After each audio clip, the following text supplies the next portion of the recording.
So while everyone's coming in, just just scan this QR and it'll pull up the slides, this entire slide deck. There's a lot of links and useful information in the deck for you as we go along. Okay, so there's going to be a competition running for the whole workshop where you can potentially win one of these eNode NUCs. What you have to do is during this workshop, just take a picture, either the slides with me or anything you want, and then say something that you learned in the tweet, and just make sure you tweet with the hashtag LidoHomeStaker.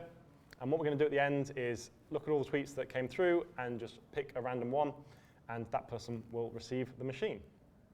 Okay, so I'll remind you again at the end, you'll have a few minutes to do that at the end as well. Yeah, don't just take a picture of this slide, because that would be as we go along. So what are we going to be doing today? Well, Lido has been working on this simple DVT module and has been doing DVT trials in the past as well to get people to, the goal is a permissionless solo staking module. Now to get there, we test out DVT, Distributed Validator technology, and the main tools that have been used for that in these trials so far are Obol and SSV. Two fairly different technologies, but have a similar outcome, and we'll see those today. And we're going to be looking side by side the setup. Now, one of the problems that we've got here is that it's simple DVT, so if I just did the vanilla version and just showed you it, we'd be done in 5 minutes because it's actually not very difficult. But I'm going to go into some more technical details explaining how you can customize it a little bit and reuse hardware and reuse existing clients and things like that. Okay. So for this workshop, there are some remote nodes available if you did want to code along, or even if afterwards, I'll leave this node up for a few days after this if you want to have a go, but this is just an AWS node that's running just for this demo, so you can use those endpoints and you'll see how they're being used during the workshop. Okay, again, if you had the QR code of the slides, this is just it's not really a presentation, it's just links to all the docs.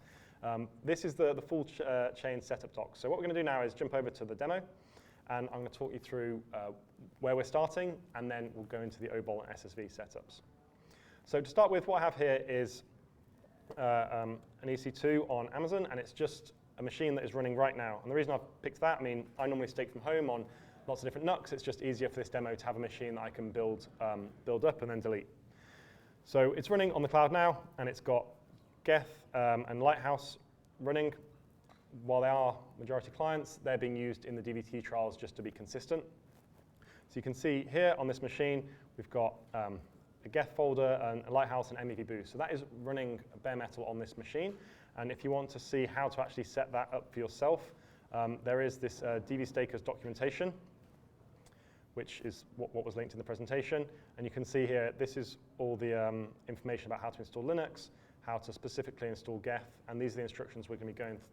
This is what I've already done. We're not going to go through how to set up a validator in this because it's more about the DVT side. But just so you know, the starting point, all the information, everything, all the commands is all in this documentation here, so you can reproduce it yourself. Okay, so let's look at the next slide. So we're going to start with Obol and go through the setup of that. I've got some validators running already, so I'm going to show you the default setup, how you can use either a DKG or to split keys yourself, and I'll explain that, and then go through the important files, what it actually means to be running a DVT validator, and then to show you them performing, what happens when we turn one off, what happens when we turn one of the nodes on. Okay, so to start with then, these are the Obol docs, and we're just going to start by reading through this because there's a section at the start that we're not going to go through for the DKG, but some people in the simple DVT modules trials have been. So essentially, all you need to do when you're running a DKG, and this is to say if you want to generate a key, there's two ways with DVT. You can start with a validator key that you create, and then you can split it, and I'll show you that as well. You can split it into, say, 4 pieces, and then you hand them out to 4 different people, and they're running it for you.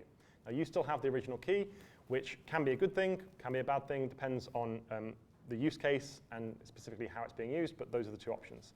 So with Obol, one of the options is you can run a DKG, and I'll just show you this just because it's nice and simple, the screenshots on their docs, saying you just connect your wallet, you sign to say that you're part of this agreed cluster, you then put this ENR, this private key that says who you are, and similarly, SSV, I'll show you afterwards, has a similar thing, this private key to say this is who I am, this is my operator.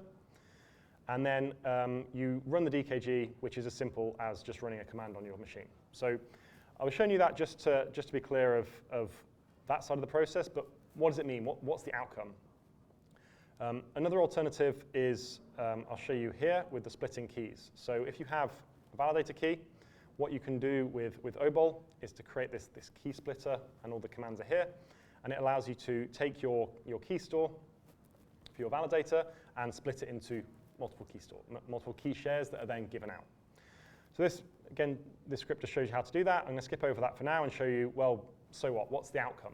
Well, let's have a look. So we're going to go into the Obol directory, and we're going to go into the Karen distributed validator node. And this is where when you run Obol, the first command you do is just to download and install this directory. It's the first thing you do when you want to start your node. So you'll have this get pulled, and we'll see what's inside of it. So when you look at what's inside this directory, you have a bunch of folders that are running potentially the clients. With Obol, you can have everything in a single Docker Compose config, so you download it, and if you've got a brand new machine that's got enough space and hard drive space and enough memory, then you can just run this one command, and it'll spin up Geth and Lighthouse and MEV Boost and LoadStar and everything you need in one single Docker file. And that's great if it's a brand new machine, but if you're already running a mainnet chain and you want to just reuse that and point to it, I'm going to go through some more details on how you can do that yourself. But just to get started, you will pull this repo off GitHub, and this is where you are. So the main thing that you need to look at, there's two files. There's the .karen, which is a folder we're going to look at now, and then there's a few configuration files. So we're going to look inside the .karen folder and see what's in there. So this is what will look the same, whether you do the key splitting from a single key or whether you run the DKG. The outcome is the same. You get something in this folder. Now you've got this Karen ENR private key, and that is what defines your operator. So if you want to move to a different machine or run another DKG or do something, that's the private key that says who you are, and you keep that safe. The cluster lock is used when you run the DKG, so that when you are running as a cluster, you can all agree and you can say, yes, this is what we agreed to at the start, right? We're running these 5 validators, and then everyone's cluster lock says, yeah, we're all running the same thing. And then inside of the validator keys directory, we'll go inside that as well.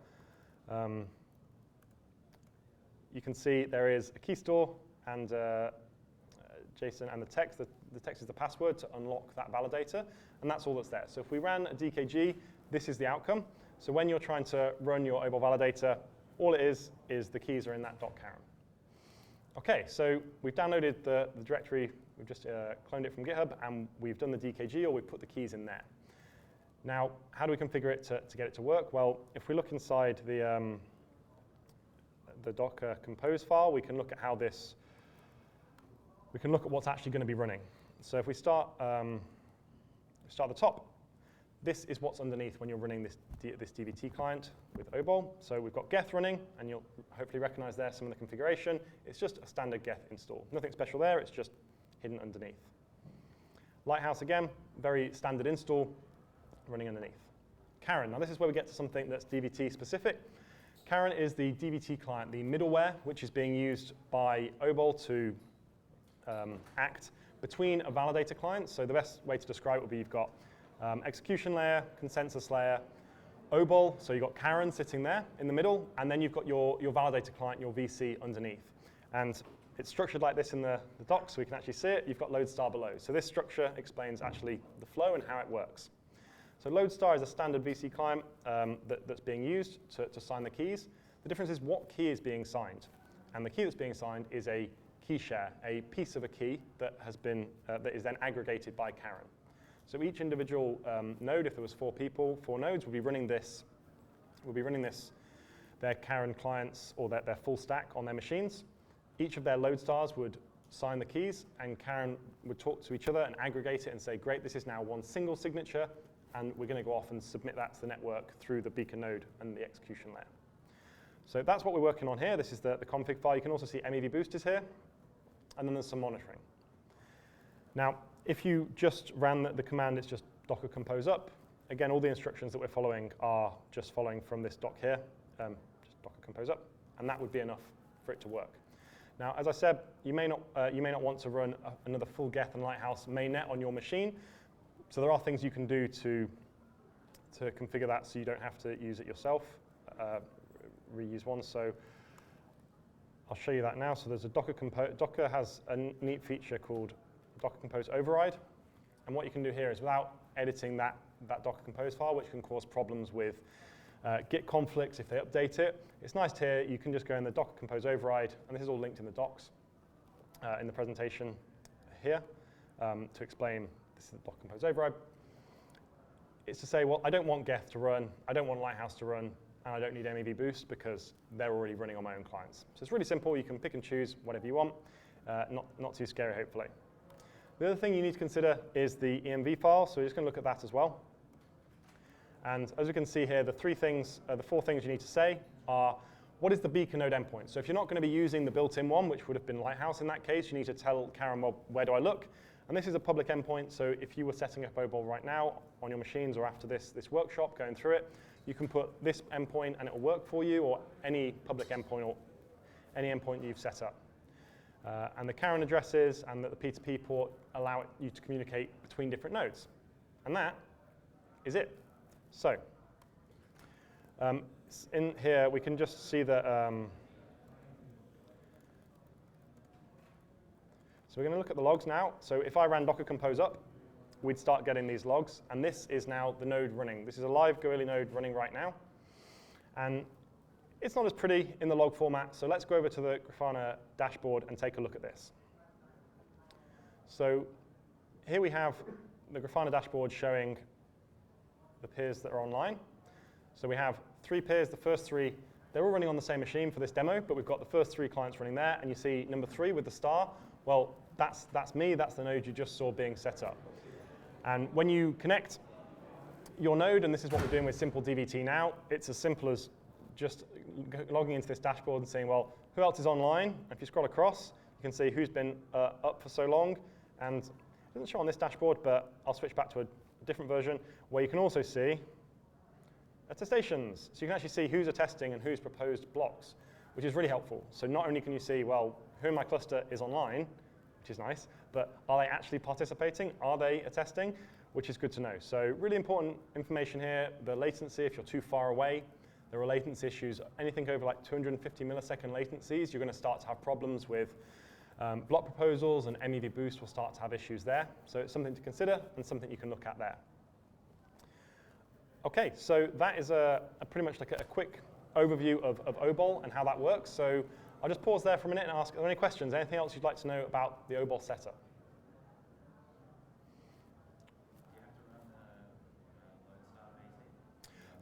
Yeah, so you can run other clients. This is just the standard container that the Docker config that Obol gives you. It's the easiest one to get started with. But if you go back to if we go back to this, you can turn off any of these, and all that matters is the way it connects. So if you look at you've got MEV Boost, which I've turned off in the override. You've got Lodestar. So you see here the Karen configs when it talks to. It's got like some of the configs here will be telling it where it should be listening to, and you could just. All you have to do is take out the Karen and just map the EMV to something different. So, for example, this is where Karen beacon node endpoint is being overwritten, and we're looking for, this would be Lodestar, so there's something, yeah. So you just remap it using Karen, so you can use anything you want. There is an interesting site called DVT. Go to dvt.obol.tech, you'll see DVT in a nutshell. It's quite a useful page, but if you scroll down a bit, you'll see client supported. And what you can see here is that what are the different combinations of clients, what has been seen to work, and any bugs that are present, and then as well successful duties that are observed. So what's interesting here is that not everything supports all the duties, but Lodestar apparently does at the moment with their testing, so that's why Lodestar is being used, because we can test more reliably in production. OK, so right now, Obol is currently on mainnet and is being used on mainnet by teams. I was proposing mainnet MEV Boost blocks through Obol even just in the last few weeks. So it's been very successful. There's still a few issues and a few bugs to work out, but in general, it does work, and now it's just about optimizations and improvements. Okay, so there we go. That was a rundown of Obol. So let's just quickly, while we're on this, look at it on beacon chains. So we've got here, this is the Obol validator right now that you just saw running. And what we're going to do is, so we can see that the attestations are being successful right now. And just to prove the point, we're going to turn off this node. So we're going to do just Docker. We're just going to turn this off. And we're going to go back to the monitoring. And we're going to see that if we look at the right monitoring, because obviously the other one will be off now, you'll see that number 3, the one that we just turned off, should be offline. There you go. So straight away you can tell this is offline. It's no longer participating in its duties. But because the threshold is 3 out of 4, and that's what's being used, we'll see here that these will continue to attest even if this says 0. And then on beacon chain, we'll still see that there are attestations. So proving that it does work live on Gwirly now, that this validator will continue to attest. So while we're waiting for that to play out, because we have to wait for that to actually happen, we're going to move over now to SSV and do the side-by-side comparison of setting up an SSV node and seeing how that works. Okay, let's do it. So with SSV, again, I set one up earlier, so I'll show you the demo one first, and then we're going to have to set up another one, because that's as you'll see, you can set up multiple operators. So let's go to the SSV docs and look at the similar setup there. So when you come to SSV, same situation. You have to use an existing node, unlike with Obol, where you can run the config on just a brand new machine and it will spin everything up you need.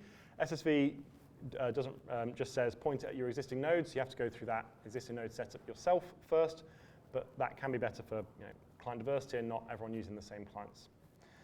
Okay, so there's some system requirements. If you're interested, the actual DVT clients themselves don't require a huge amount of memory or CPU. The biggest problem with validators in general is just the startup. So when the validators start, there's a huge amount of CPU and memory to kind of get going, but then once they've started, it's not too bad. So just some system requirements to give you an overview. This is just talking about the different clients. You need Docker installed, and here we go. So this is now talking through the setup for SSV. SSV uses an encrypted password for its operator key now, so it's as simple as just copying this and generating that. You run this Docker command, and we can go through this now in a new operator file just to see how that goes. So we're going to do. Okay, so we're going to give it a password. I've tried to make all the passwords the same so I don't get confused while I'm doing this. So we're just going to do 5, 6, 7, 8. Okay, we're all happy with that? Go. So all that's done is just created a password folder called, I have to actually cd into it. Yeah. Okay, I'm just going to run that again so it's in the right place. There you go. So we've just got a password folder there, and then we need to run this command, which is a Docker command, and if you didn't have this, it would pull the images and download them all, so you don't have to have anything installed. You can see I just went into a file without anything installed, just ran that command, and now you can see that there is an encrypted private key.json. Similar to what you saw before with Obol, you have this private key, it represents your operator. Okay, let's carry on. So the next thing is to set up this configuration file. So I can talk through this now to explain what the different things mean as we go through it, and then I'll copy it into the operator. Okay, so there's some global configuration around log levels, not particularly important, but they're helpful when you want to debug or find something that's gone wrong. The DB is the database path.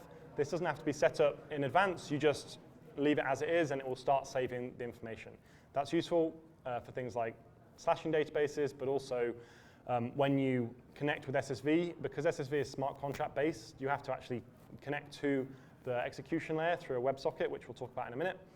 And then it will download all the available information related to the smart contracts, and it will save that. And you'll see when we start up the operator in a minute that it will start to download all this information as we go. So you've got the SSV. You say, well, what network are we going to be on? This is going to be J2V2, which is on Gurley. Validator options, whether we're going to be using block proposals or MEV boost. Straightforward. We're going to say no for this now. And then if we've got time, I'll show you how that actually works. ETH2 is the beacon address, which I said before we can use for this demo, and this WebSocket address. And that connects directly to the execution layer, so Geth in this case. It's a little bit additional setup because you do have to configure that. So if I go back to the DV Stakers setup here, if we jump back to the Geth installation, you can see that there is some requirements to actually, I'll just show you directly on the thing. You can see there are some extra flags you have to add to open up those WebSockets. They're not always done by default, and if you want to have different ports used by different machines, you just have to have these extra flags enabled. It's not too much extra config, but just something to be aware of when you try and connect to it. You say, why isn't it working? That's why. Okay, so we go back to the SSV docs and continue the path. So yeah, you've got the WebSocket connection. So you've got the P2P. So this is if you want to change anything from default ports, if you want to tell SSV your host address. It's all just simple config. The key store, luckily we just made this, so there's not too much we need to do there. We just need to configure that. And the metrics API, which is used for monitoring. Okay, let's see what that actually looks like when you fill in all the details. So I'm going to come over here and grab the config that I made earlier.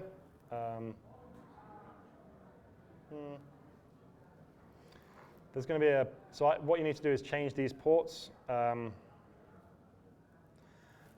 something different because they're going to clash with the existing operator that I'm already running on this machine. So I'm just going to change those ports. Sorry, it's a bit small. I'll make it bigger now. Okay, so in the config.yaml, which is what it needs to be called, we're going to paste that in now. And we'll see that's all the, yeah, there you go. So that's what we just talked about, but with the settings actually configured. So let me just test. Let me just check that. So config.yaml, before I do this. Yep, okay. So you can see here we've got the SSV, J2V2. We're looking at the beacon node address. We're looking at the WebSocket address. I haven't added anything for the P2P. Private key and password, again, just direct file pass. So really straightforward. And all we have to do is just save that. That was it. So we have some configurations of that file. So far we've done the password, the encrypted private key that came from the password, and the configuration file. Now we're going to run the operator. Okay. So with this, there is some changes we'll need to make that we'll have to do right now because the ports need to be changed. So we're just going to do that on the fly now. So this just needs to be changed to 2, 2, and this was 2, 2, and this is just because I'm running the same operator, like 2 operators on the same machine. Otherwise, you could just run this natively. And there you go. That's all it takes. So now I'm going to run this command. Live demo. Let's see if it works. No. So it didn't work because it's got the same name. So I need to change the name from SSV node to SSV node 2 so that it can actually run. Let's try it again. There you go. So this is it starting up. And quite importantly, we're going to grab this. I'll scroll up a set so you can see it. Okay, so this is the public key, which we're going to use in a minute to register on the SSV network. So you can see right now, it started. It said, OK, here are your settings, which is great to know. It said, successfully set up the operator, and here's your public key. We're going to use that in a minute. And then it's now starting to download all the information. Like I said, it's going to be, it's pulling from the smart contracts on chain. So we can see here, consensus client connecting with the IP address, consensus client connected, execution client connected. So you know it's working straight away, otherwise you'd get a lot of errors. And then now you can see that it's downloading 5%, 6%. So we'll leave that running, and we're going to take that private key and go and register on the SSV network. Yeah.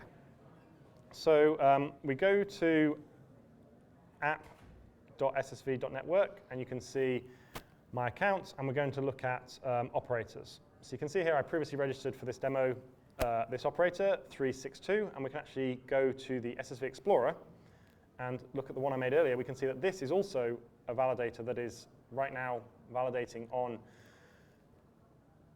the beacon chain on GoILI, and you can see it's a testing. And we can also see that in the SSV Explorer. And what's really nice, I showed you the monitoring before in Obol, which is like a closed network. So anyone inside the cluster could see who was participating. You could see, oh, you're online and you were tested. Great. But this will tell you, this is public, so anyone can go to this site and see, okay, there's 4 people in this SSV cluster. And if I zoom in, because the zoom does that work? No, does it? It doesn't zoom that well. But yeah, there you go. You can see the 362, which is me. That's participating. If it wasn't, you'd see a grayed out box there. And you can also see what duty, whether it was an aggregator or a block proposal. So this is all public, which makes it quite useful. OK, so that's what we're looking at there with the SSV. So let's register another operator, the one we just made. And then we're going to, if we have time, we're going to just swap out that validator. We're going to say that validator now is running with me and three other people, 3 strangers. I want to be 2 of them, so we're going to exit or remove that validator from the cluster and try and add it back in and see what happens. OK, so we're going to add an operator. So I want to register an operator. That's what the plan is. So I need to paste in something, which is the public key. So I'm going to grab that public key that came from the logs before and paste it in here. No. Where's the key? Hopefully I got all of it. No? OK, there you go. So you can set a fee. If you set a fee of 0, I do that for all the testing ones. You might not get many. You might get loads of people using you, but you can't change it afterwards. So just be aware of that. OK, so we've gone through. We've set our fee. We've said who we are publicly. We're now going to register that operator. And this is a transaction on chain. Because SSV is done through smart contracts, you have to actually register your operator on chain. So we're going to just confirm that now. And it's a transaction that goes through, so you need a little bit of ETH for that. You don't need any SSV for this side of things to actually register as an operator. So to give you a story of how this could work, you could say, I want to run a DVT validator on SSV. You do the steps I just showed you. You would then register your operator for a small gas fee. And now this operator, 329, is running on, is available on the network. And anyone could pick me, because I'm free, and they can use my operator. OK, so let's see that. So 329, that's great. It's running, but it doesn't have any validators. So let's add some. So I'm just going to, so we've got 326, 326, 326, and 329. All right, let's go for it. So if we go back to our account here, we can see we've got operators. I'm running 2, and we've also got validators. So this cluster is running 1 validator. You can see it HashQuark, P2P, and Stakely. Let's pick one to remove. Should we remove Stakely? And let's bring it back. So we're going to remove this validator from this cluster. We're going to pull it out. And this is completely without interaction with the operators. They could be at home watching the logs, or they could be sat on a beach somewhere, and they don't have to have any interaction with anything we've done so far. So we're going to remove this operator. It's going to warn us and say, like, be careful, don't run it somewhere else, and all this. All this, but you have to, again, sign a transaction, say I want to remove this operator. This is a bit in reverse because I registered this earlier, so now we're going to go through the re-registering it to a cluster. OK. So we'll give this a few seconds to run through. We'll see the validator should stop a testing because now no one's running it in this case. So I don't know how fast it is, but we'll see if it does it in 25 seconds. And maybe we can look at the logs for this. Just give me a second. Docker logs. So this is the old node. So this is the old node. So you can actually see the logs as it comes through. And we can see, you should be able to see in the logs, for example, validator added or validator removed. So you can look at it like this as well. So you can see it started a duty. This is submit attestations, but eventually it should remove it. So that's the old one that's running. OK, let's add the operator then. Let's go for it. So we're on the SSV app again. This cluster is now this validator. It's dead because it's been removed from SSV network. It's no longer there. I could take it and move it to Obol. I could take it and run it as a solo validator. The idea being I could have had a node running at home. I could say I'm going on holiday for 3 months. I don't want to worry about this, so I'll let SSV run it for 3 months. And then say, well, I'm back now, and I've just exited it. So that's pretty neat. We're going to go to the app, and we're going to register the validator again. So we have our cluster, and we're going to add a cluster. OK, so it's saying you need SSV tokens to pay the people, and how many people do you want in your cluster. So let's go for it. So we're going to do, was it 326? That was the first one. It's got no validators anymore because we just took it away. We're going to do 329. And this isn't unique to me. Anyone on the internet could go and see 329. I just created it. So anyone could pick me. I can also edit the operator details and tell them a bit about myself and who I am and why they should pick me and a bunch of stuff like that, what MEV relays I'm using and everything. There you go. So 329, we're going to pick that. Who did we have before? We had P2P. And who's the other one? All right, well, let's say we don't know. So we're going to go down this list. Let's say eBunker, because they're the ones with the eNode that we're giving away as part of this demo, so that works out well. Okay, so we picked our 4. We could pick 7, 10, or 13, depending on what we want. They also have different fees, so you can see here, if you scroll down to the bottom now, you can see the fee set for each one. It's 0 for me. I'm not using MEV Boost in this demo, and we've got P2P and eBunker both charging 1. I could remove them, add them. It's that simple. It's just pick and choose. I'm going to scroll to the bottom. There's an operational fee to use the network. It's 2 SSV a year in this setup. And then how much SSV do I want to put into the cluster? This is to say, over time, every day or every duty, the cluster will be, every operator will be paid that little bit for their duty. So how long do you want the runway to be? Do you want it to be a year and then it will go down, or do you want it to be a custom amount? So I'm just going to do it for a year and put 2 SSV in. And this is me setting up as an operator. I'm now going to do the key splitting. So before I taught you the Obol thing, I showed you the screenshots and said they can do a DKG or they can split it directly on the machine. Similarly with SSV, there will be a DKG in future. And there is right now, just not for this demo. And you can either split it offline using a CLI similar to Obol, or you can split it online, which is helpful for this demo. So we're going to say split it for us online. It's not great for like mainnet keys to do this in a web app, but for Goerli, it's OK. So we're going to make sure we grab the right one, which is this 7.1. We're going to put the password in, which should be. It'll check that that's the correct password for the key store, which it is, so it succeeded.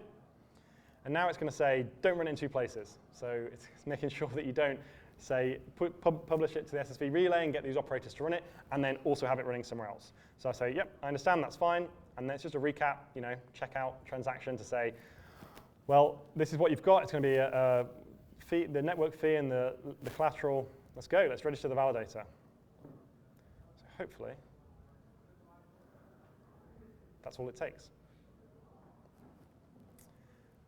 And now, if we go, if we look at the logs for node 2, it might still be syncing. Oh, 100%. OK, that was cool. So yeah, just in time, it started to sync, it finished syncing. So it should pick up that event. It'll say, great, I've received a key now, and this second node that we're looking at right now will just start a testing. So we can go back to the validator here. It should, if it picks up, because it's got the same key. Yeah, there you go. So now we've picked up the same key here. And it only shows you the last successful attestations as part of the network. So this is showing us the old slot, the last time it did something for the old IDs, and then when the next duty from these new operators succeeds, we'll see a new line, and it'll have the new operators, so it'll be swapped in. If we swap over to the validator now, we can see that it should have missed one, but it depends on, obviously, how fast it goes through. So the idea being, because SSV is smart contract based, you shouldn't, as long as you're inside the SSV network, it shouldn't be a problem, because your operator is listening to the smart contracts, and if something happens, then it will action that. So you can't have a situation where if you can't register the same validator twice, so therefore it can't be both running in the same place. OK, so yeah, that's it for the setup, the configuration of SSV. We now just have to wait. While we're waiting, we can go back to the Obol client and see, well, was it still a testing, even though there's only the 3. You can see here now the attestations. This one should have missed some, so you see it's missed at least 1. It should have missed more, but if we go to the validator here, we can see on beacon chain that it continues to attest without missing anything. So that's the power DVT showing that when one node was offline, it did still keep attesting, just to prove the point. And we can do the same thing with SSV. I'll show you turning off the old node So I'll go to, yeah, so let's do that. Let's turn off, so we're turning off the old node that we had, and now we're going to wait for this to have a duty, which is in 2 minutes. So hopefully in 2 minutes we'll have, this should update in 2 minutes, and it'll have 362 should be grayed out because we've just turned it off. But the new one, 329, should be a testing, and that's the full set. There we go. So that's a full run through, a full demo of Obol and SSV in about 30 minutes, showing you all the details and the specifics of how to get it to work using your own nodes, multiple clients on the same machine. It's all possible. And yeah, it's all fully documented. There we go. Any questions about SSV, please? OK. So I'll run back through here a sec while we're waiting for that to go through. So as we saw, the SSV links, you just have the config YAML, and you create your own password, and you just go through the steps. But everything I showed you is directly in the SSV logs. So as you saw here, it was just starting the node was just that start command, and then it just, that's it. It just says go off and set up your operator. MEV is something I won't go into today because it takes a bit longer, but it's as straightforward as just adding those details as well. OK, I'm just going to jump back to here and remind you all I'm Eridian. But no, to remind you all of the Twitter competition. So if you haven't yet, please make sure you've posted if you want to win this machine today with the hashtag LidoHomeStaker, and we're going to randomly select someone who's posted that in a few minutes. OK. So let's jump back over to here. Sorry, but you back to yeah.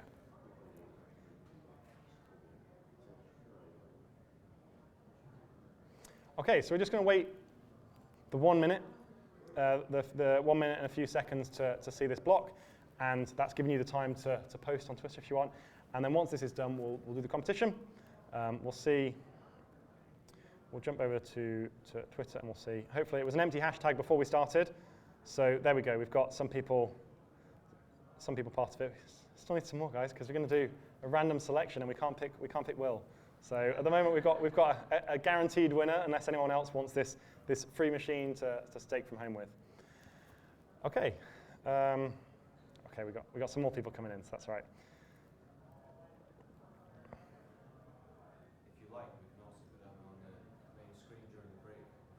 Yeah, give people some more time. Yeah, that's okay. So let's just watch this then, and yeah, we'll get more people involved. 17 seconds. Does anyone do this? Because this feels like this is my whole day. This is like all I do all day is like refresh. Like, come on, any second, because I'm waiting. And then if we go back to the logs here, hopefully, if it's worked, in a few seconds, we'll actually see it in the logs. It'll say duty started. Hopefully. It worked before, but this is a live demo on a new operator, so maybe not. Maybe because the ports weren't open correctly, it won't work exactly as it's supposed to, but we'll still see it on the SSV network anyway. So, okay, so it looks like it missed it, which it says you can see 329 is inactive and 36 active. That's based on the previous attestations. So what I'll do now is I'll turn, so I'll turn the old one on, and all these links are, let's turn this back on. So all these links are public and they're going to stay live, so you can watch the progress of this and see it all after demo. So I'll finish there now for the demo. We're going to switch over to this simple DVT chat now. Like I said, we'll probably leave the competition running for a bit longer and get more people to participate as well. We'll get Will up here to talk about simple DVT and any questions you've got about that. And then we'll come back to this afterwards and we'll see these attestations go through. OK, so let's go back to this. And OK, so a few slides to go through before we start talking about that. There's this join simple DVT. There's a QR code here for everyone to scan if you want to be involved in future simple DVT trials. Trying to get as many people as possible, any technical ability. This was quite a technical version of going through it, but it is also more technical than anything that they've done in the simple DVT modules. This is like as difficult as it gets to show you a bit of everything, but you can be involved with much less technical details. So, oh yeah, and then this is claim your oat. So if you're sat here through the workshop, you can also claim an oat, which will give you points, which you can then use to join different things and be part of the Lido community as well. So there you go. Please grab that. I'll give you a second to grab that. Well, come on up. Thing. Okay. Do an overview completely, like just quickly? Yeah. So that's the plan. I'll switch to the slide once everyone's got their oat. So the plan now is just simple DVT discussion. So we've got Will here, who is coordinating and running simple DVT through the Lido DAO. And yeah, Will, if you just want to give us a summary of that. Yeah, sure thing. So Lido recently has approved, the DAO voted about 3.5 weeks ago to launch the second module to the protocol. We're calling this module the simple DVT module. Basically what it's doing is launching Obol and SSV based DVT onto mainnet likely in Q1. The steps before that though are a bunch of test nets that we've run in the past. We had some that ran in the spring with both Obol and SSV. We just started the third round. So Obol, we have 203 individuals participating. SSV, there will be also about 200 people participating. That's kicking off next week. And then we'll also be doing another round of test nets in January. So if you haven't set up a DVT Validator before, the fourth round of test nets using the information that Eridian just talked about definitely makes a lot of sense for you to get involved in. I would say it's really exciting because we're now going to bring on a ton of new participants onto mainnet, hopefully hundreds fairly quickly, like within the first 6 months of 2024. And it's really, really simple. Like I'm not a super technical person. I can set up a DVT Validator. There's these great processes that we've developed with Obol, with SSV, and put together guides. So it's really like just as easy as following steps 1, 2, 3, 4. You join a cluster of participants. You sort of make friends in the community, which is quite cool. And then you have the opportunity to potentially run mainnet validators using the Lido protocol. So like happy to talk about that in more detail, answer any questions if there's anything you're curious about, like whether it is how to participate as a node operator, whether you're interested in like what's next regarding DVT, which is hopefully much more permissionless based in general. But yeah.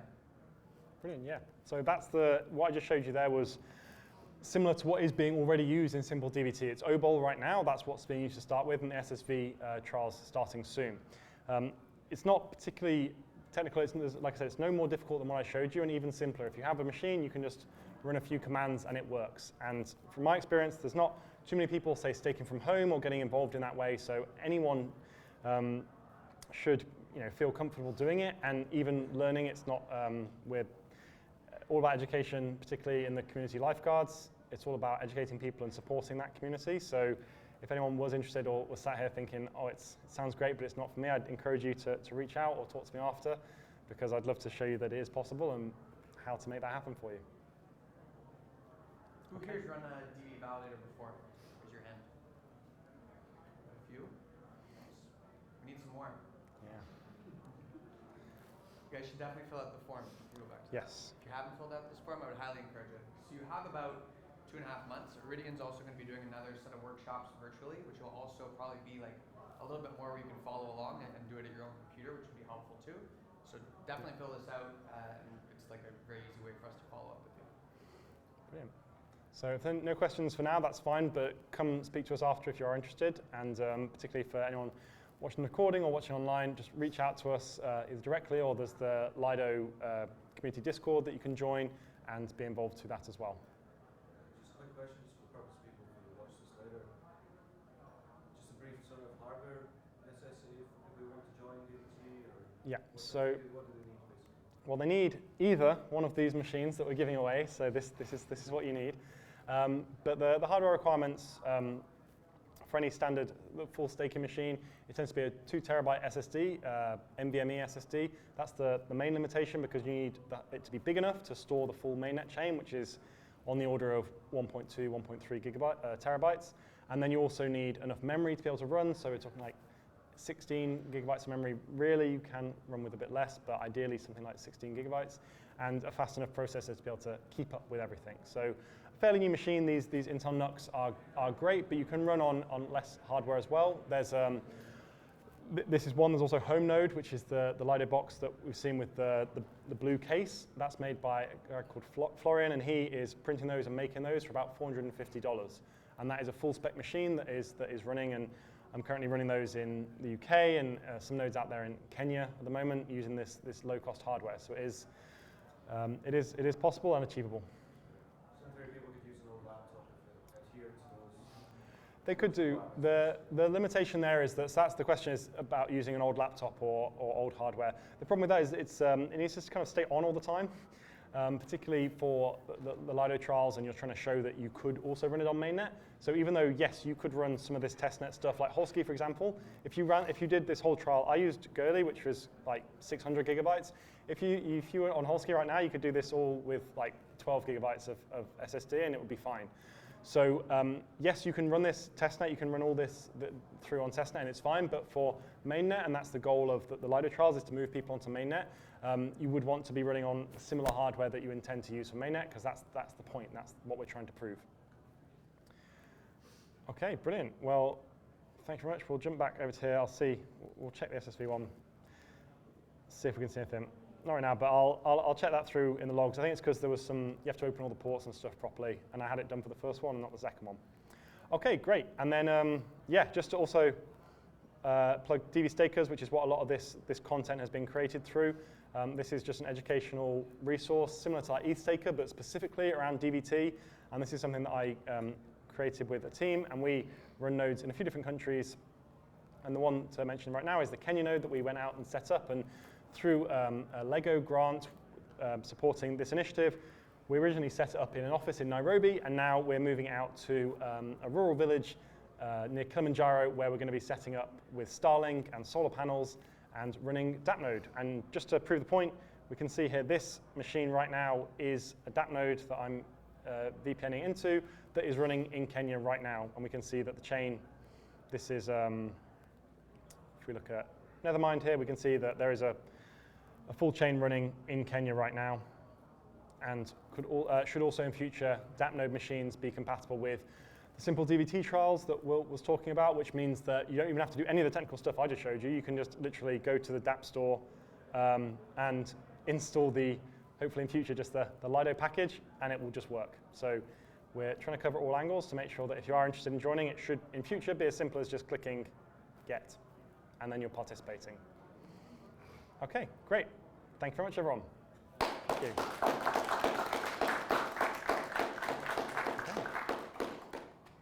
Cool.